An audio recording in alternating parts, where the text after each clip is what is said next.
Et bonjour à toutes et à tous, je m'appelle Jonathan et vous écoutez le nouvel épisode de l'After Hour, votre podcast préféré sur le cinéma et la musique, les deux plus beaux arts du monde, jusqu'à ce que quelqu'un nous prouve le contraire. Exactement. Et cette semaine, on se retrouve pour un épisode où on va encore parler de deux films, à savoir, on va vous parler de Supergirl de Craig Gillespie et de La mort de Robin des Bois en anglais, mais je crois qu'en français ça s'appelle Il s'appelait Robin des Bois, c'est ça, de Michael Sarnowski. Et pour l'occasion, je suis accompagné de quelqu'un qui, s'il croisait un ébéniste, ferait un super meuble, puisqu'hier il était en gigagueule de bois, et c'est pour ça que le podcast sort en retard. Tom, c'est l'heure de ton disclaimer, comment vas-tu ? Y a pas de disclaimer. Si, en vrai, est-ce que, c'est vous qui choisissez, est-ce que je suis pardonné parce que c'était l'anniversaire de ma chérie ? Waouh. Je joue sur les sentiments. Rappelle combien de nuggets tu as mangé ? Pas tant que ça, je pense une trentaine. Une trentaine, sur une commande de 80 nuggets. Non, peut-être moins de 30, bon, je sais pas. Bon, en tout cas, si vous voulez continuer à soutenir le podcast pour qu'il sorte à l'heure et que Tom mange autre chose que des nuggets quand il a consommé trop de bière, vous pouvez nous soutenir en nous rejoignant sur les réseaux sociaux @l'afterhourpod sur TikTok et Instagram. Vous pouvez également mettre 5 petites étoiles à ce podcast sur Spotify et Apple Podcast. Et enfin, vous pouvez vous abonner sur YouTube, petit pouce, tout ça. Et le must du must, ça reste le bouche à oreille. Si vous avez des amis qui sont fans de musique et de cinéma, parlez de ce podcast, de ce rendez-vous, dites-leur que ça existe et que voilà, c'est totalement gratuit, que c'est disponible sur toutes les plateformes. On voit que vous êtes de plus en plus, on voit les stats. Vous nous régalez. Hier, on a un peu rigolé sur Instagram, on vous a fait quelques stories, j'espère que ça vous a plu également. Alors, on va commencer par le premier film qui est donc Supergirl, réalisé par Craig Gillespie, réalisateur à qui on doit I, Tonya, ou encore Dumb Money, voilà, qui donc prend la suite de James Gunn suite à son Superman qui était sorti l'an dernier et qu'on avait chroniqué dans un podcast également. Il y a un peu moins d'un an, même c'était pas en novembre. Non, c'était l'été dernier. C'était en été. Oui, je pense. Oui, bon, il y a un an. Ça. Oui, il y a quoi. à peu près un an, voilà. Donc c'est Supergirl et on retrouve Millie Alcock qu'on avait déjà vu dans Superman. Et à ses côtés, on a Eve Ridley, Matthias Schoenaerts, Jason Momoa et plein d'autres personnes plutôt relativement inconnues. Et donc de quoi ça parle Supergirl ? Eh bien on retrouve donc Supergirl jouée par Millie Alcock qui est en virée à travers la galaxie. C'est une sorte de méga poltron qui va sur des planètes où ses pouvoirs ne marchent pas pour se bourrer la gueule. Et un jour elle rencontre donc Ruthie, comment ça s'appelle ? Je crois que c'est Ruthie, j'ai déjà oublié le film, je l'ai vu il y a 2 jours. Ruthie. Ouais. Elle rencontre Ruthie dont la famille vient de se faire décimer par un bandit parce que son père est un forgeur d'armes visiblement plutôt cool quoi, voilà.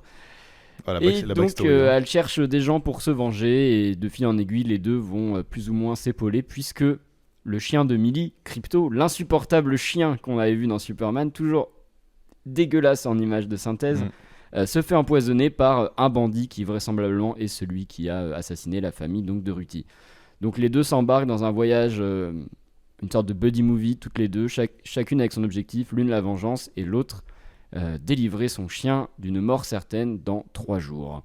Alors Tom, tu as vu le film ce matin, tu viens d'en sortir et je suis sûr que tu t'es régalé puisque tu faisais partie de tous les gens qui nous avaient gaslighté à nous dire que Superman c'était génial, ce nouvel arc d'ici c'est fabuleux, ça va être trop bien, c'est trop rock'n'roll, c'est trop marrant, c'est trop les comics. Qu'est-ce que tu as pensé donc de Supergirl ?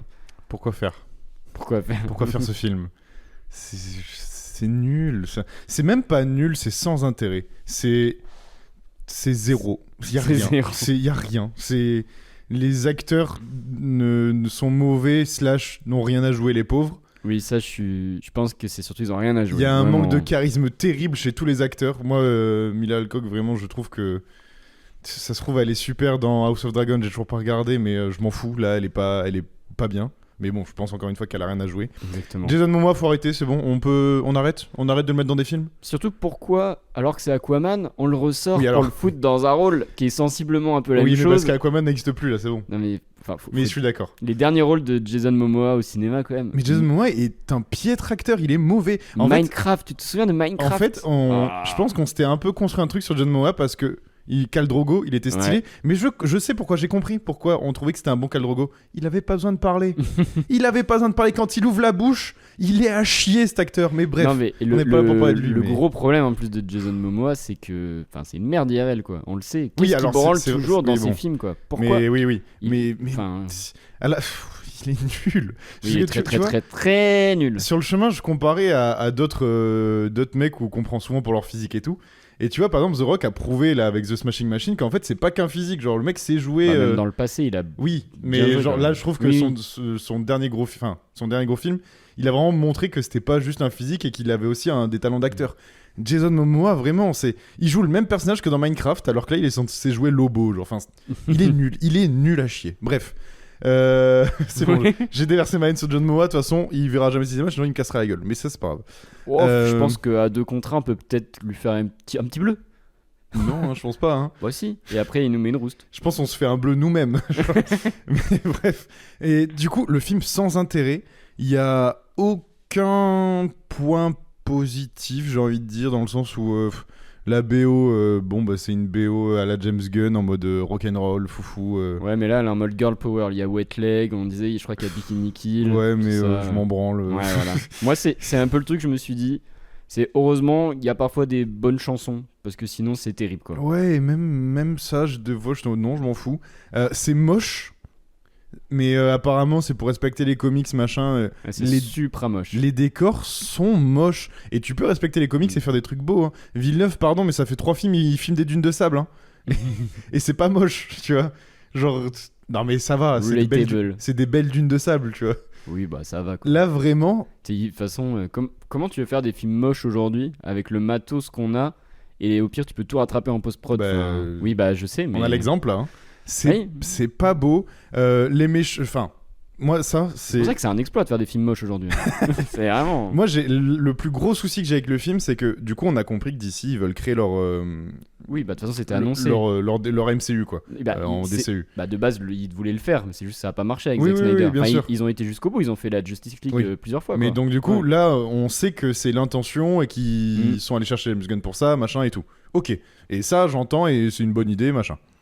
Pourquoi, du coup, dans le deuxième film qui est censé redémarrer ton univers, tu fais un film qui n'a aucun intérêt, où le méchant n'est pas charismatique et donc, du coup, ne donne pas de matière à ton super-héros pour devenir charismatique, et donc, on s'en fout de la retrouver dans les prochains films, la Supergirl. Bah, on s'en branle. L'idée, je pense, c'est d'introduire donc, ce personnage qu'on avait déjà vu, qui était déjà casté dans le Superman, puisqu'il avait introduit plein de personnages qu'on va sûrement voir après. Et c'était de se dire, bon bah voilà, les gens l'ont vu, peut-être l'ont trouvé cool, venez, on lui donne un peu de substance. En vrai, le film, c'est un prétexte juste pour raconter le passé de Supergirl, pour dire c'est qui Supergirl, d'où elle vient, parce que c'est... Oui, mais raconte-le vraiment, je cherche des trucs à faire. Ou alors dans ce cas, tu fais rien dans le présent et tu fais que du passé sur la backstory de Supergirl. Elle est pas intéressante, sa backstory. Mais tu crées une backstory intéressante. Non, mais je suis d'accord, mais le film est inintéressant. Bah, pour j'embraye sur toi, je trouve vraiment que le film c'est une catastrophe. C'est une catastrophe parce que déjà c'est un film qui est ultra fragmenté. D'un côté, t'as un buddy movie, vengeance movie qui est horrible, sous fond de. Je pense qu'ils ont voulu faire un truc un peu à la Star Wars moderne, en mode venez, on se bat dans l'espace, on va de planète en planète, on voit des extraterrestres. Toutes les planètes, c'est la dune du Pila 1, la dune du Pila 2 et la dune du Pila noir. Ou alors planète ravagée 1, planète ravagée 2. Vraiment, et planète avec soleil rouge, planète avec soleil jaune, planète avec soleil vert. Waouh! Ah, et non, c'est vraiment pas top. On dirait qu'ils ont tourné à 100 km d'écart à chaque fois. Genre. Et t'as une partie du film qui est effectivement sur la psyché de ce personnage de Supergirl, qui on se rend compte en fait, c'est quelqu'un qui a été déraciné de sa planète d'origine assez tard par rapport à Superman, des siens, et en fait c'est une orpheline qui trouve pas sa place dans son monde et l'univers puisque son monde n'existe plus. Ça c'est intéressant. Le souci étant, c'est que les flashbacks sont à chier et surtout la manière dont c'est mis en scène, c'est vraiment à yesh. Et puis, enfin, je suis désolé, hein, mais la résolution des deux personnages, donc elle, on se rend compte que ouais, bah en fait, elle a des soucis, mais tout va bien parce qu'elle a son chien, puis finalement, elle a quand même des gens qui comptent sur elle, a.k.a. Superman, et puis éventuellement, par exemple, Ruthie et tout. Et t'as Ruthie qui est en mode quête de vengeance, à la fin, on lui dit « Attention, hein, tuer, c'est pas bien. » Et l'autre, enfin, on est où, là ? Qu'est-ce qu'il dit, ce film ? Qu'est-ce qu'il raconte ? Au-delà du fait qu'en plus, toutes les scènes d'action sont à chier. Oui, là où dans Superman, je trouve qu'il y avait quand même un effort qui avait été fait. Alors... Là, vraiment. Les effets spéciaux. Il y a un moment. Non, mais là, ils sont cadavériques. Où elle prend la petite fille sous le bras et qu'elle vole. Oh, c'est terrible. J'étais en mode, mais c'est quoi ça ? Vraiment, j'ai l'impression de regarder Superman, mais la série télé des années 90-80. Ouais, encore, je pense que c'est mieux. Hein. Oui, parce que on voyait peut-être les câbles, mais au moins, c'était cool, quoi. Non, mais je tiens juste à dire un truc. C'est horrible. Je pense que l'autre problème du film, c'est que ils ont pris James Gunn 2. Enfin, c'est un film de James Gunn sans être un film de James Gunn. C'est James Pistolet là, vraiment. Oui, c'est James Pistolao. Non mais l'idée de dire, vas-y, tout le DCU maintenant va être dans l'esprit de James Gunn, bah c'est ce que tu me disais en antenne, va jusqu'au bout de James, fais tous les films en fait. Porte tes couilles et fais absolument tous les films. C'est ça. On va pas chercher des yes man random qui veulent t'imiter. C'est ça exactement, parce que du coup c'est des films dans son esprit avec sa patte, et je veux dire on le retrouve même, il y a un moment il y a une scène d'action où t'entends pas les coups, t'as juste de la musique, c'est exactement la même chose qu'il y a dans Superman au ralenti là, tu te souviens, où ils se battent. Pareil tu vois le truc, ça c'est typiquement James Gunn, le film il s'ouvre sur Crypto qui pisse sur une photo de Superman, ça c'est rock'n'roll, mec, c'est rock'n'roll, putain. C'est le genre de truc qu'on trouvait dans son Suicide Squad, peut-être un peu moins dans son Superman qui était plus édulcoré. Oui. Mais tu vois ce que je veux dire. Mais puis, en fait. Puis là, il fait encore du gardien, quoi. C'est un buddy movie dans l'espace. Oui. C'est du Gardien de la Galaxie tout craché. En fait, c'est soit James Gunn, t'assumes ton truc à 100% et t'y vas et tu fais tous les films. Et si c'est pas bien, on pourra pas critiquer le fait que. Oui, il sera allé au bout de son truc. T'es allé au bout de ton truc, si c'est pas bien, bon, bah c'est comme ça. Ça se trouve, il y aura des films bien dans les machins.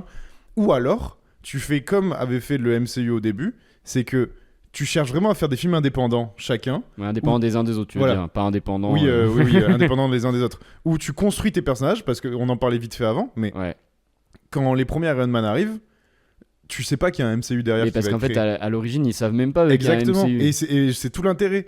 Tu peux annoncer ton DCU, ça je m'en fous, mais construis tes personnages. Là, Supergirl, sa construction, c'est une random dans 3 films. Ils mettent 2 super-héros, ils mettent Green Lantern et peut-être Batman.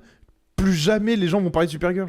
Après, je pense que l'idée d'avoir fait Supergirl en 2 aussi, c'est parce que, on va pas se mentir, il y a un segment sur les super-héroïnes. Parce que jusqu'à maintenant, on a eu Wonder Woman dans le DCU principal, qui était un film pas ouf et surtout qui était un film extrêmement masculin. Genre, il avait rien de féminin le film, quoi. C'était un pur film d'homme en fait. Après là il a rien de féminin. Marvel, on a eu Captain Marvel, on a eu The Marvels aussi, qui est un film qui a flop et qui était pas foufou. Captain Marvel qui était pas si mal, mais pareil, tu vois, c'est un film qui a giga flop. Et en plus, on va pas se mentir, dès qu'il y a un film avec une super héroïne, tu sais comment ça se passe, les fans de comics et les geeks, bien sûr. Misogynie ambiante, tout ça. Et je pense que là ils se sont dit bah venez, peut-être que c'est le moment d'en faire un qui est réussi. Le problème étant que ça l'est pas. Et moi, j'aimerais qu'on ait un film avec une super-héroïne qui est réussie, en fait. Sauf que pour le coup, je trouve que dans le DCU, par rapport au MCU, il y a des femmes beaucoup plus charismatiques. Dans le MCU, tu veux dire ? Dans le DCU. Ouais, je suis d'accord avec toi. Genre, il y a des héroïnes 1000 fois plus charismatiques que dans le MCU. Et donc, des méchantes ultra charismatiques aussi. Les méchantes surtout. Enfin, les méchants et les méchantes dans le DCU sont très charismatiques. Mais donc, du coup, allez-y. Et limite, oui, introniser un méchant dès le début, on s'en fout. Mais en fait, parce que pourquoi absolument passer par les super-héros pour créer ton univers ? Tu me disais un truc, et moi j'y ai pensé aussi. Le méchant, à un moment, on est où ? On est dans Street of Rage. Non, mais c'est Street of Rage. Vraiment, je te demande, qu'est-ce que c'est que ça ? C'est Street of Rage, c'est genre, il y a des roues avec des crêtes, des mecs avec des clous dans le visage. C'est un mélange de Hellraiser et de Street of Rage. Ouais, c'est ça. Je te demande pourquoi faire ? Surtout, ce méchant est nul. Genre, il n'a rien. Tu vois, on a vu New York. Merde, j'ai plus la date de Carpenter. Escape from New York. Ça pourrait être un des méchants que tu pourrais croiser dans New York. Enfin, oui, c'est vrai. Pourquoi, genre ? Alors que eux, ils ont The Duke, qui est quand même vachement mieux. Mais en vrai, oui. Avec sa petite musique en vrai, plus, oui. Là. Oh même ça serait, je sais pas, pourquoi faire ? Non, mais en fait, ce film n'a strictement aucun intérêt et je ne vois même pas l'intérêt. Il a même pas d'âme, genre. Oui, je ne vois même pas l'intérêt qu'il a au sein du DC Universe, ce qu'il va apporter et tout. Mais oui. En fait, est-ce que elle va revenir, je suppose, dans Justice League, dans Superman, mais qu'est-ce que ça nous dit de la suite ? En fait, c'est aussi pour introniser Lobo et tout, mais Lobo, c'est Jason Momoa en plus, donc flemme. Franchement, j'espère que Jason Momoa n'a pas un rôle récurrent dans la suite du DCU. Bah, Lobo, après... C'est quoi ? C'est un personnage secondaire ou il a des comics carrément ? Ah, il a des comics.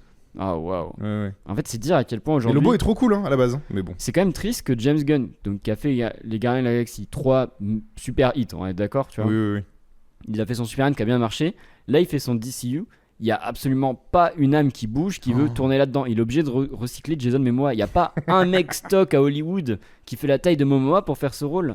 Non, à part si vraiment les deux sont méga surtout potes. Que t'es pas obligé d'avoir un mec giga stock. Regarde Bane dans le 3ème de Nolan. Ouais, il est stock quand même. Oui, mais c'est Tom Hardy. Oui, mais il est stock, Tom Hardy. Oui, mais Tom Hardy, c'est pas Jason Momoa non plus, tu vois. Non, mais je veux dire... Genre, ils ont quand même réussi à faire un Bane, tu vois. Oui, mais parce que c'est Nolan, Nolan le filme super bien, genre. Oui. Moi, il est terrifiant, Bane, dans le 3, là. Ah non, mais il est la fou. scène, là, où il pète la colonne vertébrale de Bruce Wayne. Il est trop cool. Ouais, voilà. Mais bon méchant.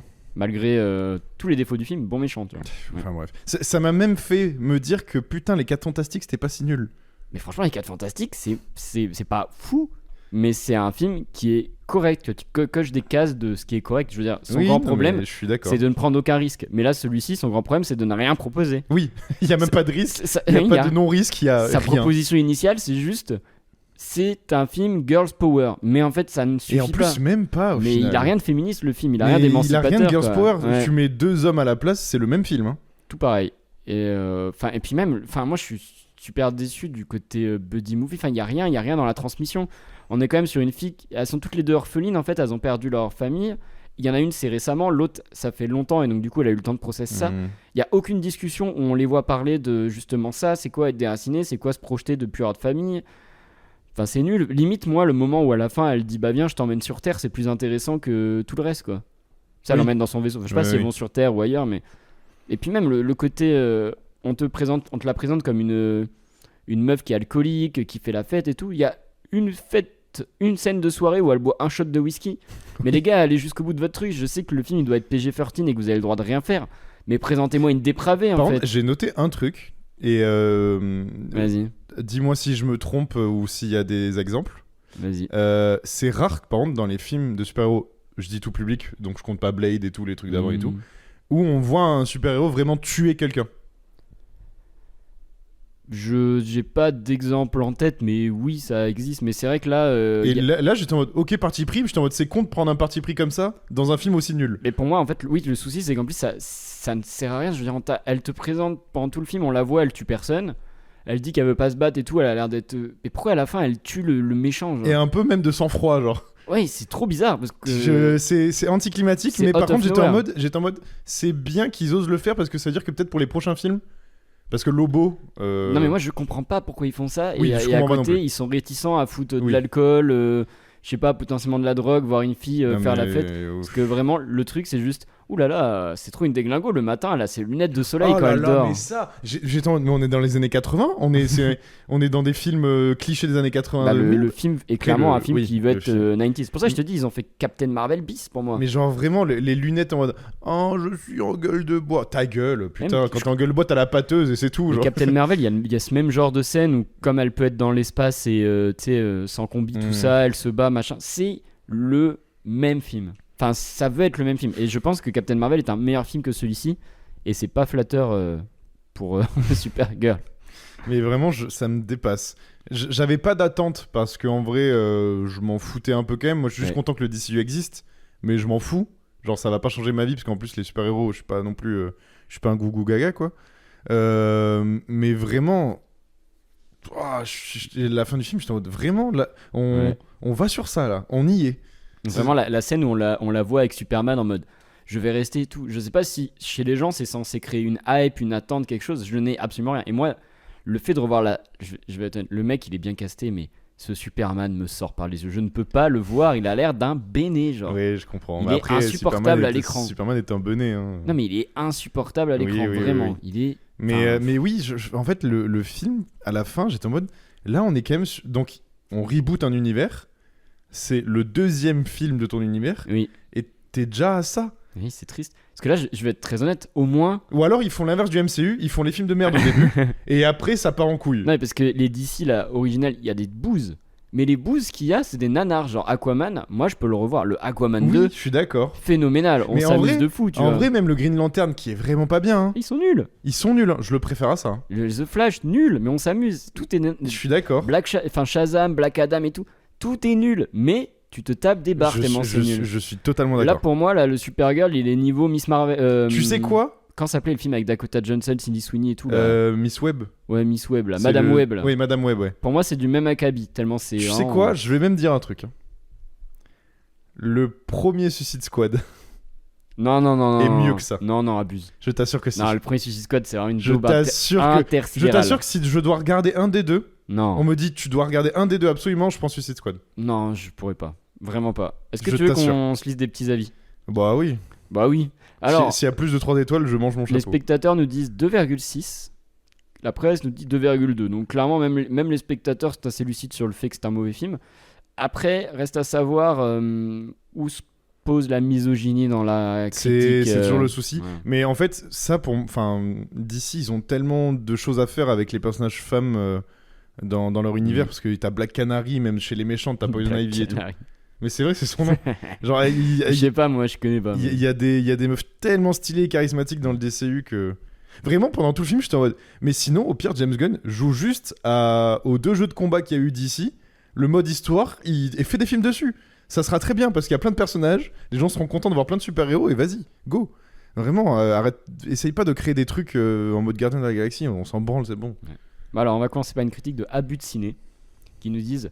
L'ensemble semble être traité avec une certaine désinvolture qui fait qu'on ne parvient jamais réellement à entrer dans le film et qu'on se désintéresse petit à petit des faibles enjeux dramatiques. Quasi seule lueur dans son long montrage, une Millie Alcock totalement impliquée en Supergirl et qui nous donne envie de revoir son personnage par la suite. Alors ça je sais pas, par contre effectivement c'est vrai que le film est réalisé par une personne, on a l'impression qu'ils en ont tous rien à branler du film. Ouais. Et d'ailleurs c'est assez inquiétant, parce que au début dans le générique je me dis ah super, le film est écrit par une femme. Tu sais, Enfin, le scénario est écrit par une femme et donc c'est réalisé par un homme, mais je me suis dit bah c'est cool, ça va contrebalancer. Pour moi le film il a vraiment rien de féministe, il a rien de... Mais même sans parler de côté féministe ou quoi. Non mais il a rien de girl power en fait. C'est que ton personnage c'est un homme ou une femme, ça change rien. Ah je suis un peu d'accord. Il y a un souci. Mais bon bref. Mais bon je suis d'accord sur le fait qu'on dirait que tout le monde en a rien à foutre. À part Millie Alcock où elle, on dirait qu'elle a envie de réussir son rôle, mais bon après je trouve que là vraiment elle est pas ouf quoi, mais bon elle a pas de matière aussi la pauvre. Je regarderai House of Dragon pour me faire un vrai avis sur elle, la pauvre. Alors on va lire donc Le Monde qui fait: à défaut de trouver la moindre velléité créative à ce film réactionnaire, on n'en peut pas moins compter les cases cochées sur son cahier des charges socio-compatible et sa litanie de gros clins d'œil, de Mad Max à la Guerre des Étoiles, destinée à le légitimer, accusant en vérité sa pure inanité. Mais pour moi c'est pas des clins d'œil, hein. C'est de la médiocrité. Non mais pour moi vraiment c'est genre je ne peux rien créer donc je vais reprendre. Mais c'est ça. Pour moi c'est vraiment plus de la médiocrité que des clins d'œil. Attends, moi il faut que je dise un truc genre. Tu sais Jason Momoa avec sa moto. Ouais. Quand je le voyais je pensais qu'à une chose. Wario sous étoile dans Mario Kart. Il est là en mode genre moi j'ai l'impression de voir Wario dans Smash Bros qui avance et qui tue tout le monde. C'est tellement Wario. Oui. Et c'est ridicule parce que vraiment les fois où il fait en plus il projette tout le monde sur le côté, vraiment j'ai l'impression il a l'étoile dans Super Mario. Dans Mario Kart. Mais c'est ça de ouf. Non mais c'est ridicule. Mais de toute façon Jason Momoa est un piètre acteur vraiment. Et là quand je l'ai vu je me suis dit, en vrai un Mario Kart avec Jason Momoa comme ça me ferait gaulerie genre. Non. Non. Rainbow Road the movie. Non, mais ils vont le faire Nintendo. Hein. Oui, attention. Oui. Bah oui hein. Mais castez pas Jason. Jason Momoa en 3D avec des tautes derrière lui là. Horrible. Qui doit délivrer la princesse Peach. Non, vraiment laissez Momoa dans son argent et arrêtez de le ramener à l'écran, j'en supplie. Genre. Alors on va y aller les cahiers du cinéma qui disent: pour vraiment brosser le portrait d'une héroïne complexe et indépendante, Supergirl nécessiterait une gravité dont le cinéma de super-héros, dans sa mouture industrielle actuelle, semble malheureusement incapable. Et c'est vrai que là-dessus, c'est un truc qu'on dit souvent. Les super-héros d'avant, ils avaient une certaine épaisseur. On pense notamment au Spider-Man de Sam Raimi, on pense au Batman de Nolan, mais il y en a plein d'autres, des exemples. Pourquoi ces personnages, ils sont forts ? Ces personnages, ils sont forts parce qu'on arrive à insuffler des enjeux, des trucs dramatiques dedans. Et puis même, tu vois... Je veux dire, qui se souvient... Enfin, tout le monde se souvient quand dans les Spider-Man de Raimi, l'oncle Ben meurt. Mais c'est ça, oui. La rivalité avec James Franco, le bouffeur, machin, il y a quelque chose. Mais quoi. Parce qu'en fait, les personnages, leur backstory était importante. Là, maintenant, leur backstory, on dirait juste c'est pour leur donner de la substance, mais on veut pas qu'elle soit importante dans l'histoire. Parce que tu vois, même récemment, le Batman de... Merde, j'ai pas qui c'est qui l'a réalisé. Le Batman de Matt Reeves. Oui, voilà. Ouais. Bah, bon, le film fait 3 heures, donc j'espère que t'as de la backstory. Mais tu vois, bon après c'est Batman, ça a toujours été différent, parce que Batman c'est vraiment le personnage qui a de la substance, qui a le super-héros qui a potentiellement le plus de substance. Mais tu vois, le film fait 3 heures, t'as des moments dans le film où c'est lent parce qu'on veut parler du personnage. Vraiment, mettez de la lenteur. Dans les Spider-Man de Sam Raimi, il n'y a pas tout le temps de l'action. Non. T'as des moments de lenteur. Mais c'est pas pour autant de la lenteur en fait. C'est juste... Oui, non, mais c'est de la bonne lenteur, tu vois. Par rapport à un rythme de film de super-héros. Oui, ne mettez pas juste de l'action. Mais c'est ça. 5 minutes. Les Batman de Nolan. Parce que je peux te dire que les films de Raimi, ils ont un rythme de baiser. Hein. Oui, mais il sait gérer quand il faut baisser le rythme. Oui. Là, en fait, il n'y a pas de baisse de rythme parce que c'est des gens qui... on veut tout le temps te mettre sur un roller coaster. Oui, voilà, c'est ça, donc flemme quoi. Eh bien écoute, on va juste finir par le Figaro qui sont la note la plus haute, qui ont 4 étoiles et qui ont tout simplement dit un space opéra pop rock réussi qui signe le retour d'une héroïne oubliée. Donc on va juste terminer en se disant que quand le Figaro te trouve pop rock, c'est que vraiment t'as raté ton... C'est des boomers. C'est que t'as... Bah justement, c'est des mecs qui se pendent punk rock, qui font ça pour des gens qui pensent que le punk rock, le pop rock c'est ça. Et du coup c'est tout simplement des bouffons quoi. Eh oui, oh mon dieu, je pense qu'on peut pas mieux résumer. Un space opéra. Alors ils ont filmé à la dune du Pilat, genre. Et encore, la dune du Pilat, c'est magnifique. Ouais, c'est vrai. Là, je pense qu'ils ont dû filmer en Islande, tu sais, là où il y a les volcans et tout. C'est pas une belle pub pour l'Islande, hein, si c'est filmé là-bas, vraiment. Putain. Bon, ben en tout cas, c'était notre avis sur Supergirl, le nouveau film du MCU réalisé par Greg Gillespie, qu'on vous invite évidemment à aller voir de votre côté pour vous faire votre propre avis, en espérant que bien sûr, s'il y a des gens qui ont aimé, n'hésitez pas à venir boxer en DM sur Instagram ou tout simplement à mettre des petits commentaires quand on sera sous la vidéo YouTube ou quand on va poster les Reels. Régalez-vous, on sera heureux de vous répondre. Cara Delevingne est une meilleure méchante que le mec de Street of Rage. Et c'est pour vous dire.